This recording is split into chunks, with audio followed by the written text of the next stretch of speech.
Bien, seguimos con la nueva dinámica de esta conferencia. Vamos a comenzar leyendo el capítulo 21 y 22 de Segunda de Samuel. Así que vamos a proceder a realizar rondas donde enfatizaremos aportes de dichos capítulos. Antes de comenzar, vamos a recitar la bendición. Bendito eres tú, oh Creador, Rey del universo, Creador de los cielos y la tierra, que das entendimiento y sabiduría para guardar tu ley y entenderla de todo corazón. Bendito eres tú, oh Adonai, dador de la vida, la cual tu justicia es justicia eterna y tu Torah la misma verdad. Baruch Hashem Adonai Olam, bendito sea el nombre de nuestro Señor por siempre. Amén, y amén. Amén, bien. Amén, bien, amén. Vamos a empezar con la lectura del capítulo 21. Bien, durante el reinado de David pasaron 3 años en que no hubo suficiente comida. David le preguntó a Elohim por qué los trataba tan mal.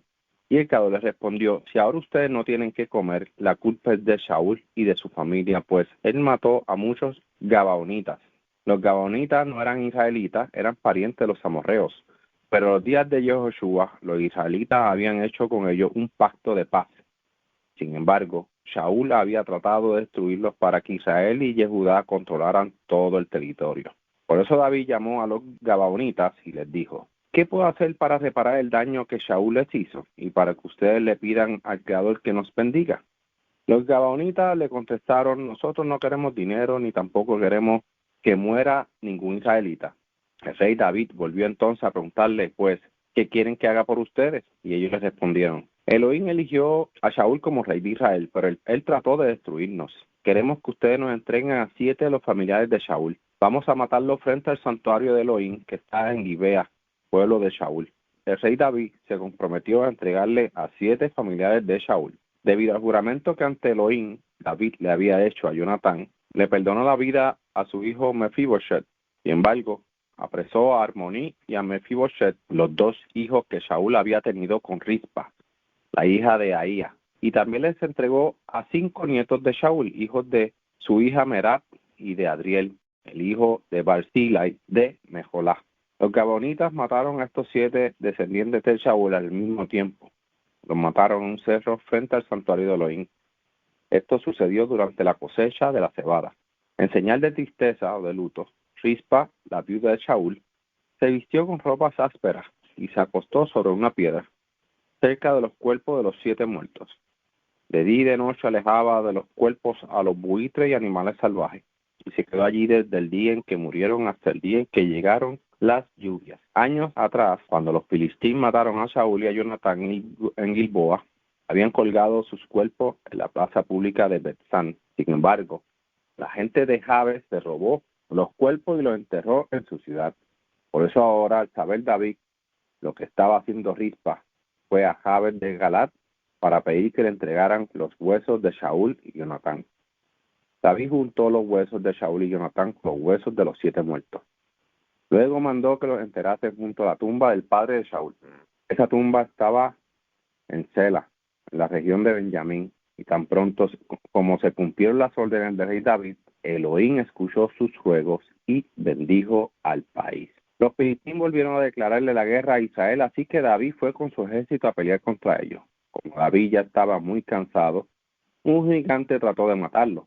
El gigante se llamaba Ishbi Benot y la punta de su lanza pesaba más de 3 kilos. Tenía además una espada nueva. Abisai corrió a ayudar a David y atacó al filistín y lo mató. Por su parte, los hombres de David le hicieron jurar que ya no saldría a las batallas, pues no querían perder a su líder y quedarse sin guía. Después de eso hubo en Gob otra batalla contra los filistín, y allí Sibecai, el Husatita, mató a un gigante llamado Saf. Tiempo después hubo también otra en Gob, otra batalla contra los filistín. Allí el Genán, hijo de Yare Oregim, el de Betlehem, mató a Goliat, a un hombre de Gat que tenía una lanza enorme. Después hubo otra batalla en Gat, y allí un gigante que tenía 6 dedos en cada mano y en cada pie desafió a los israelitas. Pero lo mató Jonatán, que era hijo de Simei y sobrino de David. Estos 4 gigantes eran de la familia de Refa, el de Gat, pero David y sus oficiales los mataron. Bien, vemos que hay algunos datos interesantes sobre todo esto. Se dice que hubo una hambruna año tras año durante 3 años.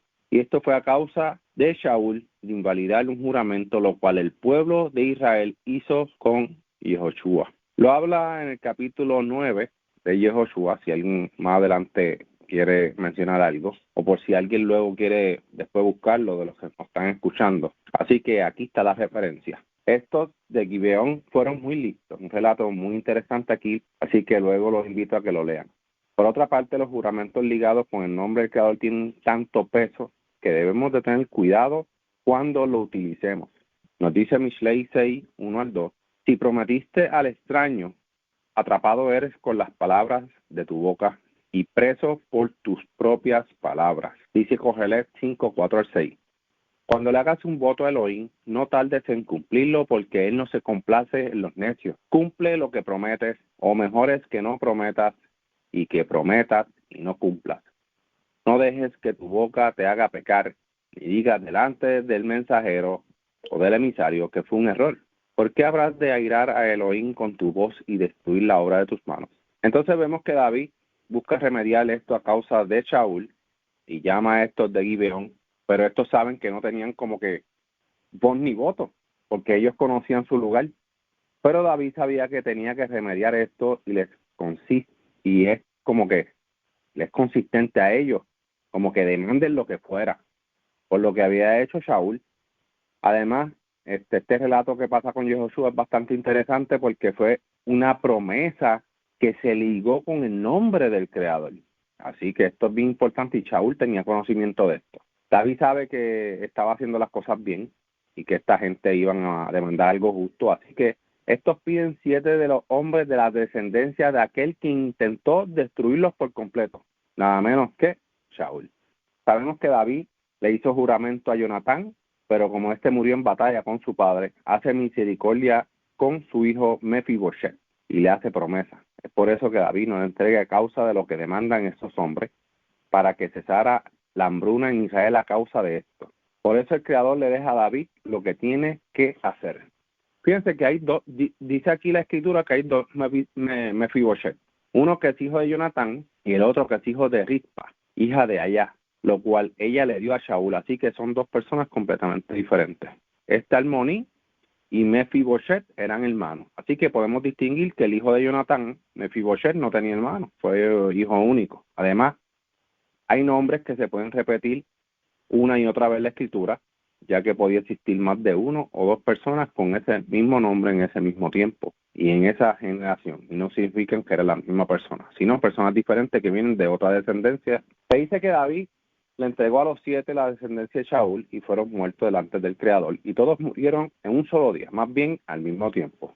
Se dice que David trajo los cuerpos que los que de Yabesh, de Gilad, tomaron, esa saber a Shaul y Jonatán cuando estos fueron derrotados por los filisteos. David se los llevó a su tierra, más bien al territorio de Benjamín, y allí los sepultó en el sepulcro del padre de Shaul. Cuando David hizo lo que hizo, según con lo de Gibeón, el Creador contestó las súplicas con respecto a la hambruna de la tierra. Así que algo como que interesante, ¿no? Ver que no era un pueblo que tenía, o sea, ese pueblo no tenía nada que ver con Israel, pero como el pueblo de Israel hizo un pacto, un juramento, pues ahí es la parte interesante. Se dice que luego de esto estalló nuevamente la guerra entre Israel y los filisteos.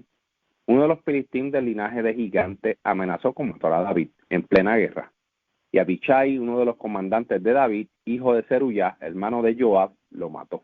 Luego de que vieron a David en peligro, le hicieron jurar a David que no saldría más a la guerra para que no apagara las lámparas de Israel. Recordemos que este otro suceso donde un gigante amenaza, en aquel momento el gigante amenazó al campamento de Israel. En este caso fue a David en pleno campo de guerra y no es el mismo suceso cuando David era joven y mata a un gigante. Hay gente que no sabe nada de la escritura y se ponen a estar sacando textos de aquí, textos de acá, y esto que estamos leyendo ahora lo utilizan como un error de la escritura, como un error, como que, y no, aquí no hay ningún error, simplemente otro suceso y punto. Es que hay gente que no sabe lo que tienen que decir, y entonces para buscar justificar cosas, pues se meten, pues mira, aquí se habla de Goliat, y ignorante al fin, pues, y esto sucede en todos lados. Sí, que hay mucha gente que siempre están sacando sus cositas para decir, la Biblia tiene errores, o esto y esto, para aquí y para allá. Pues sabes que sí tiene muchos errores al español cuando se traduce, incluso al inglés, o quién la tradujo, y con qué intenciones lo hizo, para dar énfasis a qué. Pero cuando venimos a ver las escrituras hebreas, pues están bien centradas y no hay ningún error de nada. Simplemente pues que cuando deciden traducirla, doblarla, o fulanito mengano quiere hacer una Biblia, pues la hace con ese fin, con el fin de cambiarle los significados. Así que no es nada nuevo. En algunas traducciones esta palabra Goliat se utiliza para referirse a un gigante bien preparado para la guerra, alguien de gran esplendor. Eso ya se había repetido antes. Aquí los distinguen como una tribu de gigantes del linaje o llamados Rafín. Este valle, Ginón, o lugar que estaba situado al suroeste de Jerusalén, es un lugar de las planicies de Refahim. En el libro de Yehoshua, capítulos 15 y 18, 17 y 15 y 18 y 16, habla un poco sobre este lugar. Y es ahí donde Yehoshua manda a Joseph a pelear y expulsar a esos moradores de aquel lugar. Y creo que Joseph menciona de que esa gente está bien preparada, tienen carros eran gigantes, de carros forjados, y un sinnúmero de cosas. Pues Yehoshua le dice a Joseph, tú eres también hombre valiente y de guerra, así que vete y saca lo que los vas a sacar. Así que es bien interesante. Se habla que en este capítulo se habla de también que se desató 4 guerras, y en cada una de ellas había un gigante la cual amenazaba con destruir al pueblo de Israel. Esto es lo que quiere decir este levantamiento, y estos cayeron delante de David y por la mano de sus servidores. Cuando vemos que se habla y se levantó otro y había un gigante, y se levantó otro y había un gigante, era para dar énfasis a que se levantaron estos 4 gigantes con amenazar. Acuérdense que los tiempos de antes, mientras más grande y estatura era, podía derrotar a cualquier enemigo. Pero lo que quiere dar esto es que estos se levantaron para destruir a Israel, y ninguno pudo destruir a Israel. Así que es bastante interesante. Vamos a seguir con la ronda con Ilian. Adelante, Ilian. Shalom, gracias. Es bien interesante ver que aquí David reconoce que la hambruna proviene del Creador por algo que había pasado, o sea, era como un tipo de castigo, pero él desconocía cuál era. Entonces pregunta al Creador qué se ha hecho para que nos esté, ¿verdad?, castigando con esta hambruna. O sea, que reconoce que esta hambruna proviene del Creador, porque todo proviene del Creador. Entonces vemos también que pues cuando el Creador le revela lo que había ocurrido, vemos que este pueblo, Gibeonín, Israel como colectivo había jurado a ellos, y Saúl incumplió con ese juramento del colectivo. ¿Qué pasa? Que a pesar de que Saúl y su descendencia había, ¿verdad?, incumplido con eso, Israel debía hacer justicia, tenía que implementar justicia por ese incumplimiento por parte de Saúl. Obviamente me imagino que no lo hicieron porque para ese momento Saúl era rey, pero sabemos que también hay pueblos que se pueden levantar contra un rey tirano, y el pueblo de Israel vemos que nunca se levantó en contra de Saúl, sabiendo que estaba haciendo lo malo.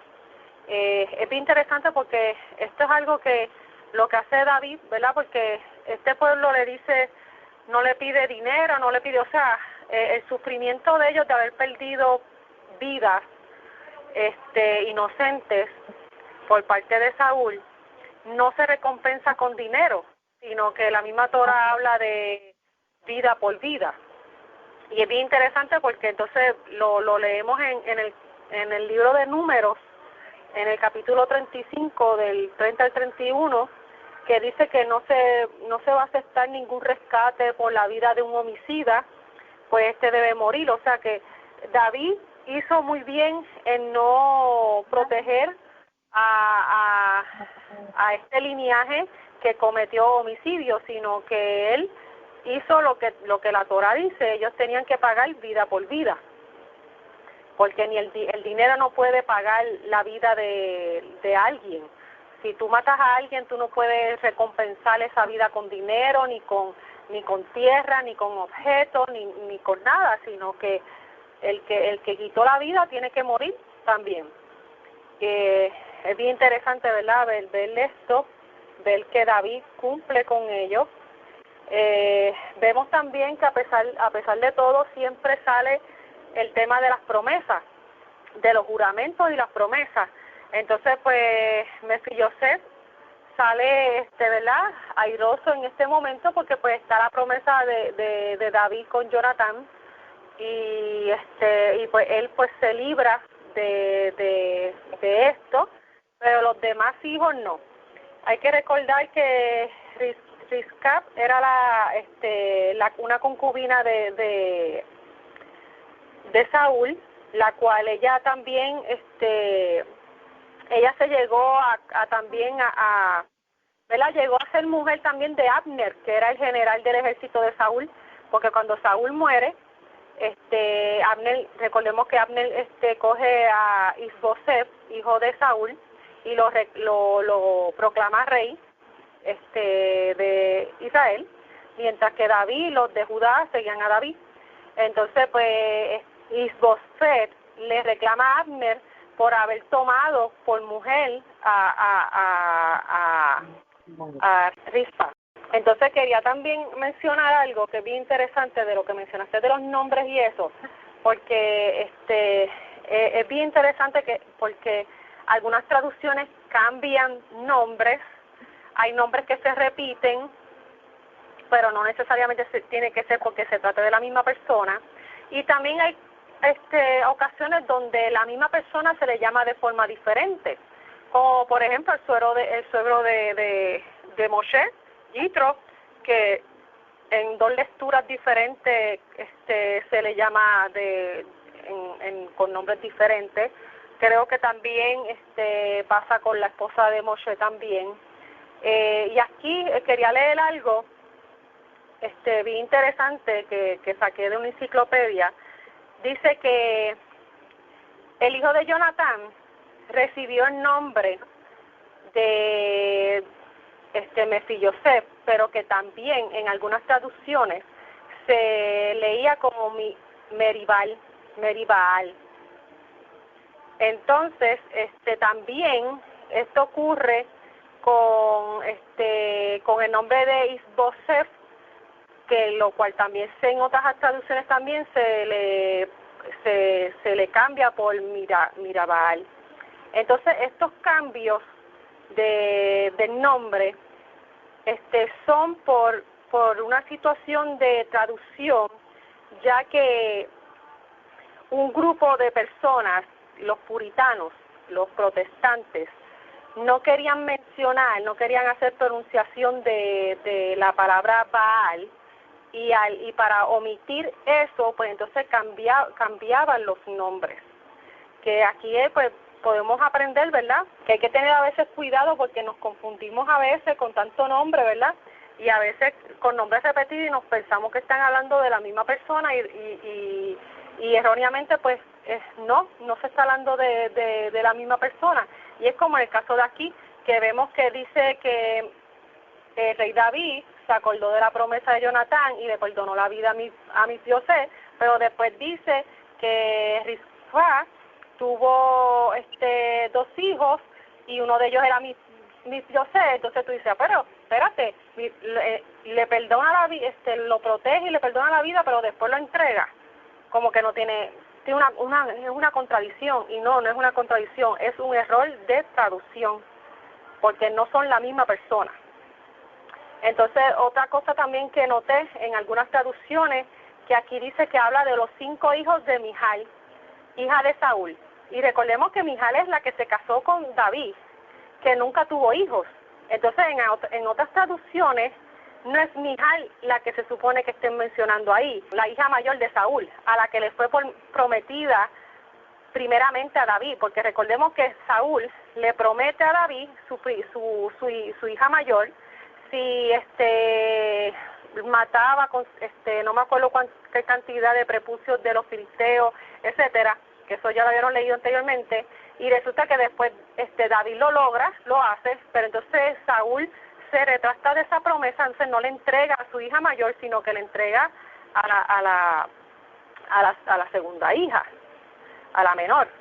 Entonces, pues aquí de la que están hablando es de la mayor, porque la mayor fue la que fue entregada a Adriel, el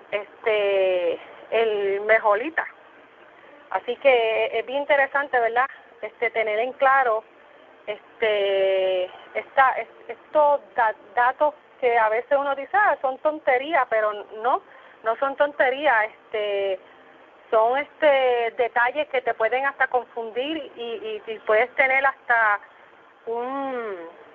una llegada a conclusiones erróneas de que la escritura se contradice, o etcétera, etcétera. Así que por eso es bueno también tener varias traducciones y no dejarse llevar solamente por una traducción, porque pues sabemos que dentro de todas las traducciones que hay son bien pocas las que pueden ser confiables.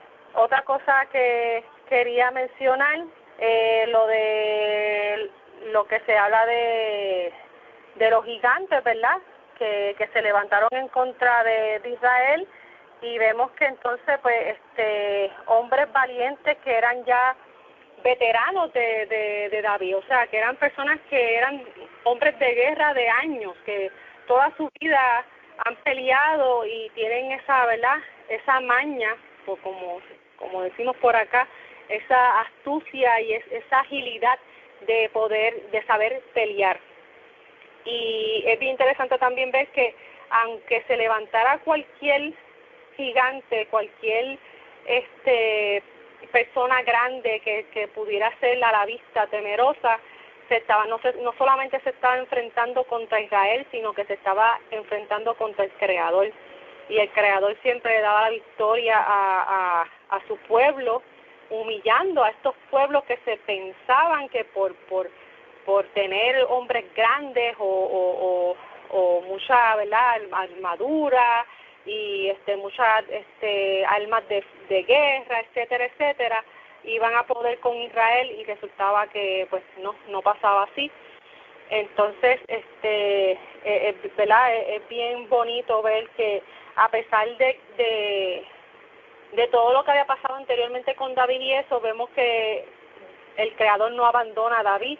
El Creador todavía sigue con David, le sigue dando victoria. También vemos nuevamente la preocupación de sus capitanes de proteger al rey, porque al Israel perder el rey, y un rey como era David, se podía desmoralizar y coger miedo. Entonces, pues ellos sabían la importancia de proteger la vida del rey, y para que el pueblo estuviera siempre con esa moral alta y con ese ánimo de valentía, de seguridad, etcétera, etcétera. Aunque yo pienso que en parte pues es algo que no debería de ser así, porque la confianza y la seguridad del pueblo tenía que ser siempre puesta en el Creador y no en el rey. Pero sabemos que pues obviamente la figura del rey era algo que es porque es y será importante, porque es el que representa. Y sabemos también que era importante porque David era un rey que era temeroso del Creador, era un rey que seguía Torah, que conocía la ley, que era un rey que también salía a guerra, era valiente, defendía a su pueblo, también daba la vida por su pueblo. Entonces pues era inevitable que el pueblo lo quisiera y lo tuviera de gran estima, y de que en algún momento que si le pasaba algo a David, al rey David, iba a afectar las emociones del pueblo de Israel. Y nada, eso es lo que quería comentar sobre esta lectura. Gracias. Gracias, Ilian, gracias por el aporte. De hecho, hay cosas bien interesantes aquí. y debemos de ponerla bajo los sentidos básicos. Y como bien mencionaste, sí,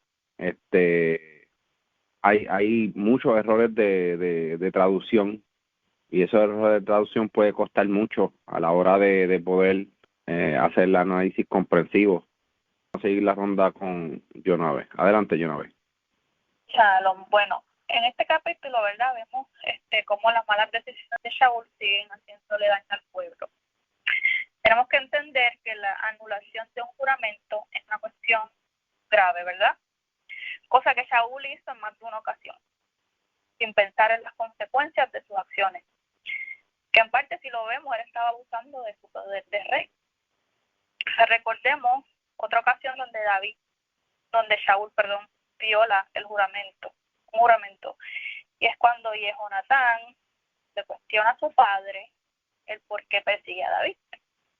Y el mismo Jehonatán razona con su padre, donde su padre contesta: vive el Señor que no morirá. O sea que David no iba a morir, le hizo un juramento a Jehonatán.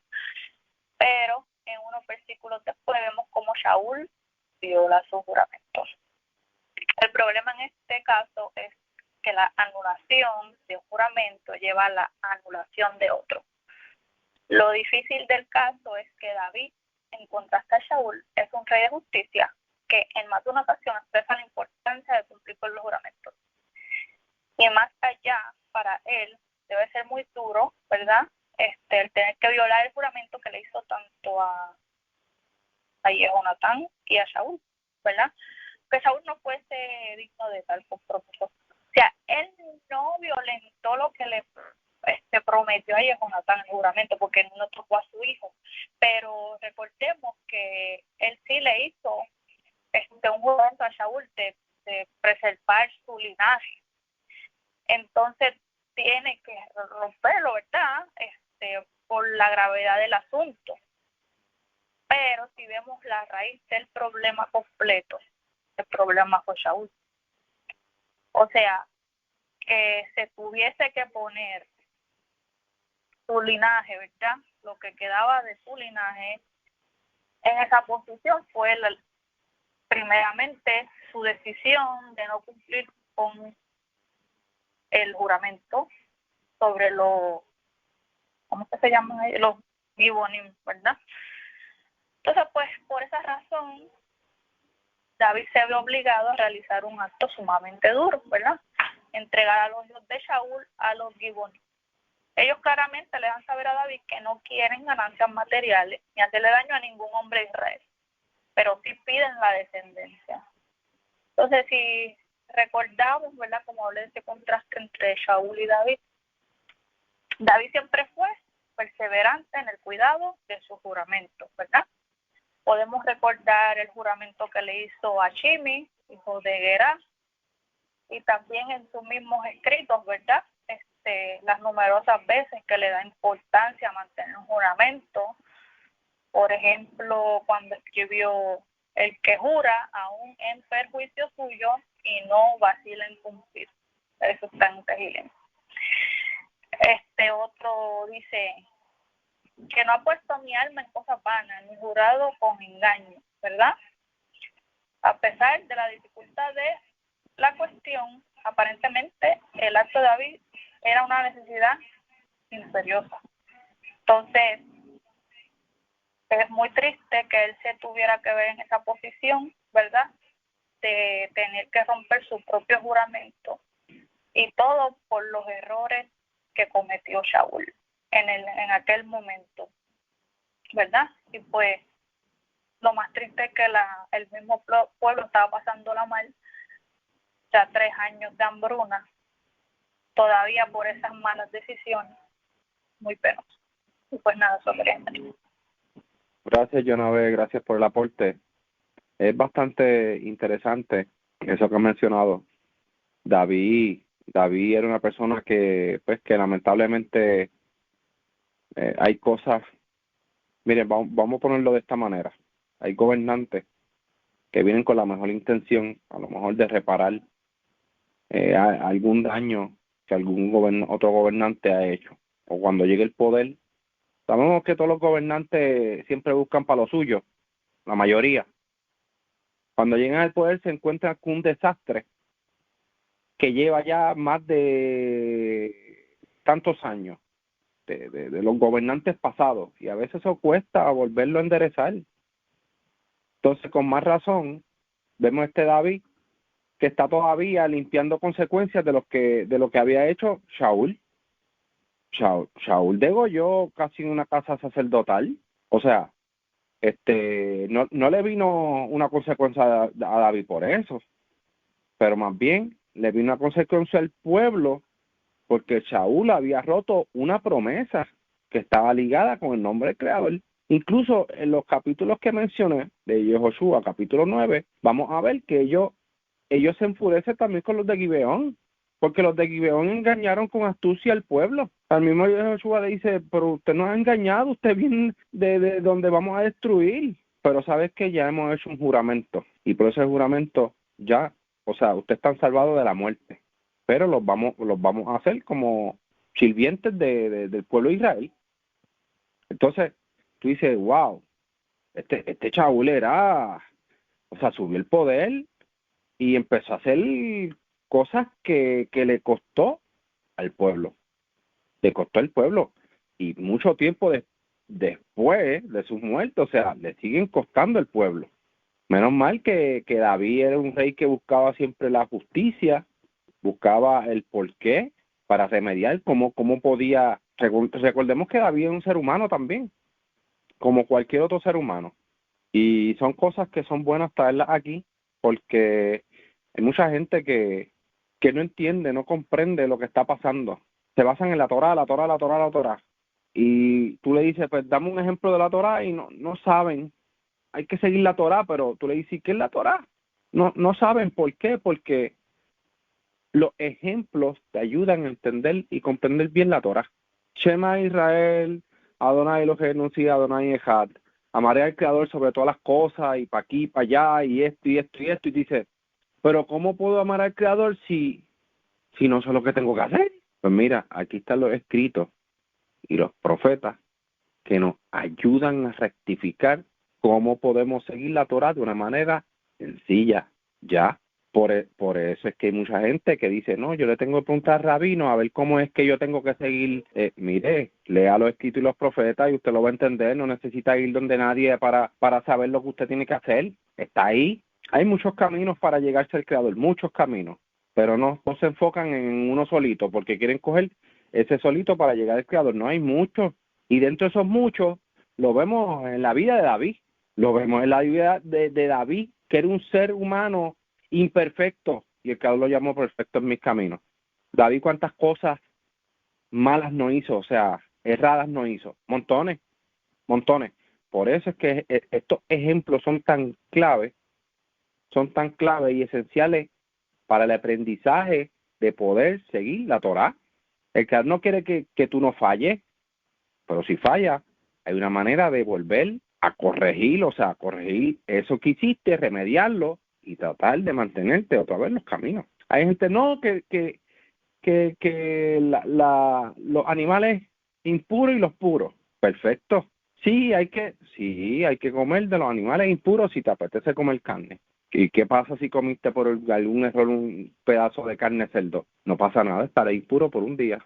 No pasa nada, tampoco está grave, pero trata de que eso no vuelva a suceder. Procura que la próxima vez va a tener una mejor inspección, o procura la próxima vez evitar comer de a lo mejor de algún sitio.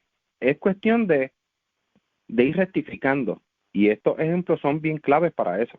Bueno, pues voy a seguir con el capítulo 22, más bien es el cántico de una victoria. Lo voy a leer, pero si alguien quiere darle algún aporte lo puedo hacer. Yo al menos no voy a dar algún aporte porque un cántico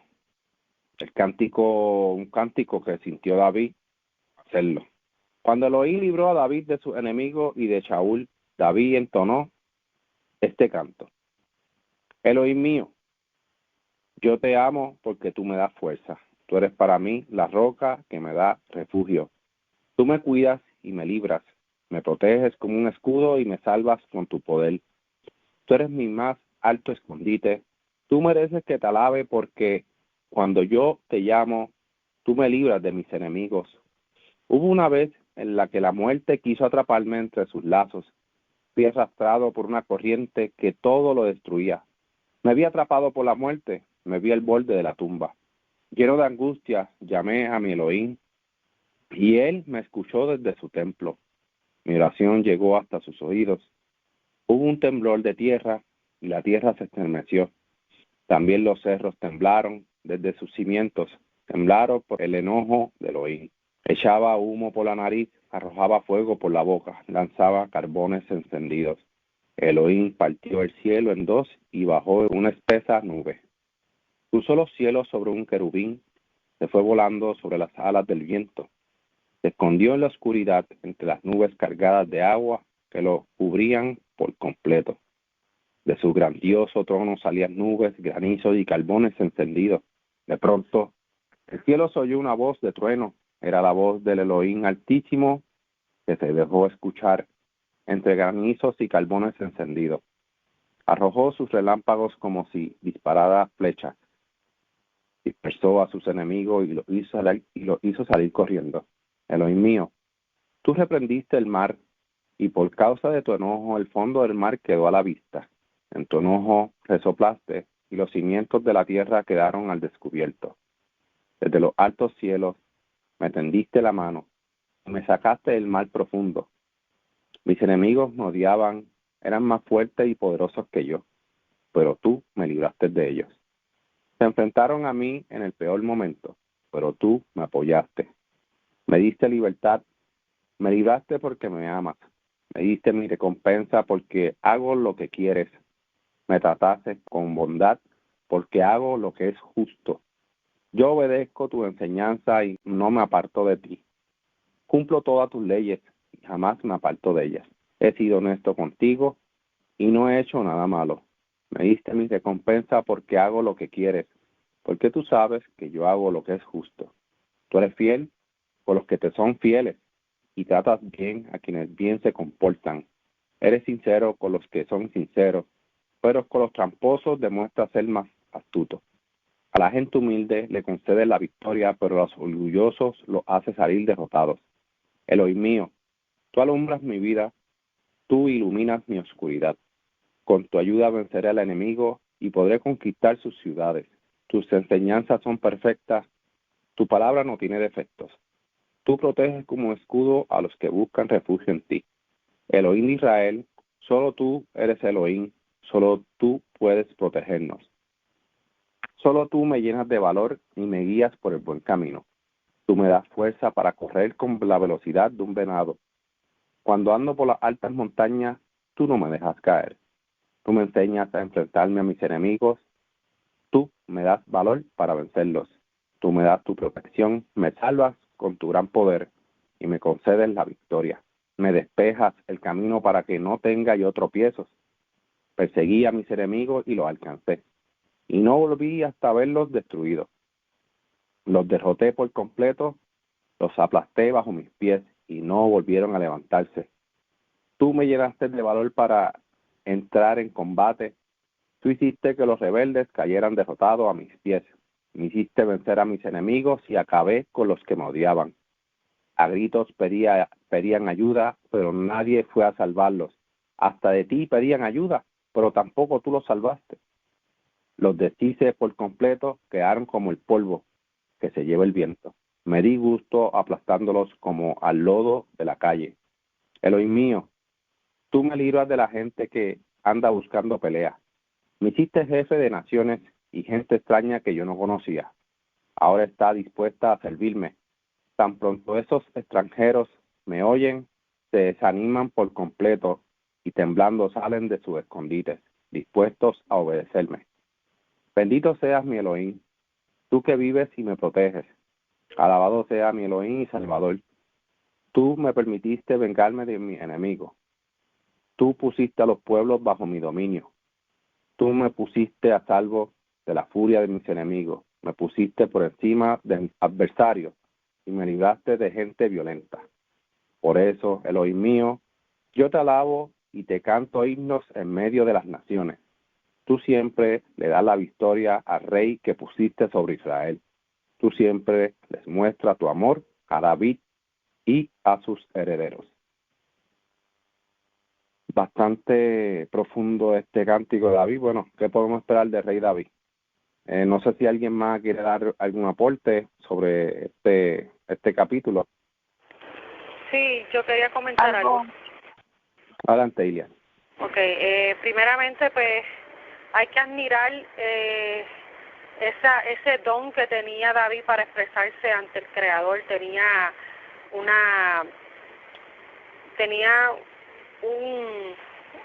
un don que muy pocas personas tienen y lo sabemos porque hay personas que dicen, pero es que yo no sé cómo orar, yo no sé cómo hablarle al Creador, no sé cómo dirigirme hacia Él, se me dificulta que salgan palabras de mi boca para alabarlo y para bendecirlo o para tener comunicación con Él. Y a David no se le dificultaba nada, o sea, siempre tenía las palabras perfectas para describir al Creador, para describir su grandeza, para describir cómo el Creador era con él y con su pueblo, y era algo es hermoso escuchar las palabras de David cuando se inspiraba, cuando su corazón se inspiraba en las cosas del Creador.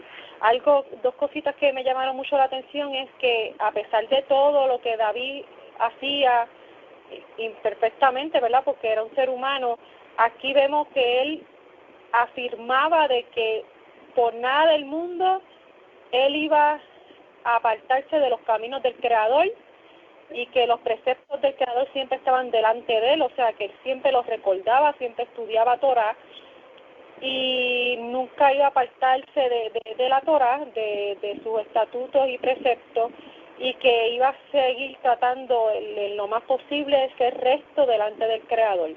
Y adicional a eso, al final vemos también un detalle bien interesante, y es que él dice que los enemigos de él y los enemigos de Israel miraron alrededor y no hubo quien los salvara. Y es bien interesante porque sabemos que los enemigos de Israel eran paganos que le servían a otros dioses. Y ¿verdad? Yo supongo que cuando David aquí habla menciona esto, es que los enemigos clamaban a sus baales, a sus dioses, y no lo escuchaban porque eran falsos. O sea, nunca iba a haber respuesta de nadie, sino porque no existen, o sea, de donde único viene la salvación es del Creador. Y también aún dice que aunque alguno de esos paganos clamara al Creador, el Creador no los iba a escuchar porque estaban haciendo el mal. Así que es algo también bien interesante, porque a veces vemos que personas malvadas, después que hacen lo malo, se quieren retractar y pedirle al Creador por misericordia y etcétera, etcétera. Pero el Creador va, independientemente de lo que tú hayas hecho, el Creador va a escudriñar tu corazón si ese pedido es genuino y si tú vas a hacer un cambio genuino, porque si no, igualmente tu oración va a ser rechazada. Y eso también lo leemos, creo que en los Salmos, que dice que la oración del malvado, la oración del que hace el mal, el Creador la encuentra abominable. O sea, el Creador no escucha las oraciones del malvado, sino que el Creador escucha la oración del corazón contrito, humillado y arrepentido. Ese es la oración que el Creador le presta atención. Y aquí vemos que esta gente que se levantaba contra el rey de David y contra Israel era gente malvada, que en su corazón había maldad, que habían hecho lo malo delante del Creador, y es por eso que el Creador, incluso el que clamara a él, no lo iba a escuchar, no lo iba a salvar. Y si le clamaban a sus baales, tampoco iban a ser respondidos, porque los baales no existían, o sea, no existen, no existe más ningún salvador que no sea el Creador, Dios de Israel. Y nada, eso es lo que quería comentar sobre este cántico. Gracias. Gracias, Ilian, gracias por el aporte. De hecho, habían del pueblo de Israel también que querían el mal a David, conocían al Creador, como por ejemplo Abner cuando se fue en contra de David, que hizo rey a a este hijo de Shaul, conocían del Creador, pero sabes que el Creador no los ayudó a ellos. Algo sí, bastante interesante. David no era perfecto. David cayó cuántas veces. Mira todo lo que hizo. Estas consecuencias también hay muchas de ellas son por David, por lo que hizo David, y aún así David no se apartaba de adorar al Creador. Nosotros debemos de, si fallamos o hacemos algo grave, yo he conocido de personas que se alejan de totalmente de seguir buscando, ¿verdad? Ese ser, el Creador, para que los ayude, porque así mismo como están las naciones que también conocen del Creador, que lo buscan, así mismo hay de personas que se apartan porque se piensan que no son dignos de buscar al Creador. No, al contrario, fallaste, no te preocupes, busca de nuevo, va a pagar una consecuencia, porque la vas a pagar, no, o sea, no te piensas que te vas a librar de eso, pero ¿sabes qué? Sigue buscando al Creador, que el Creador es grande en misericordia y examina el corazón, de eso se trata, examina el corazón y te renueva tus fuerzas nuevamente. ¿Que va a pasar una consecuencia de tus acciones? Sí la vas a pasar, lo más seguro la pase, dependiendo, si fue algo que hiciste por justicia, lo más seguro no. Si fue algo que le aborrece al Creador, va a pagar una consecuencia. Pero las cosas de justicia, el Creador ve que estás haciendo justicia y no, aunque se vean malas para mucha gente, y se vean malas para el gobierno, para el sistema, para el pueblo, y para el Creador son justicia, tú no vas a pagar ninguna de esas cosas, no las vas a pagar. Lo que vas a pagar es lo que está en contra de lo que el Creador estableció. Eso es lo que vas a pagar. Seguimos con la ronda con Jonave. Adelante, Jonave. Gracias. Recordemos que el mismo David dijo que todo lo que respire clama al Creador, y yo creo que tal cual, porque en las buenas, en las malas, en las dificultades, aun cuando hacemos lo incorrecto, siempre hay que clamar al Creador, pedir perdón, hacer teshuva, todas esas cosas. Y lo otro que iba a decir es que lo que admiro de David es que siendo rey, ¿verdad?, estando en esa posición y teniendo el poder que el Creador le dio, que le otorgó, él siempre conocía su condición. Él nunca se quiso proyectar ante el pueblo como lo que no era, ¿entiendes?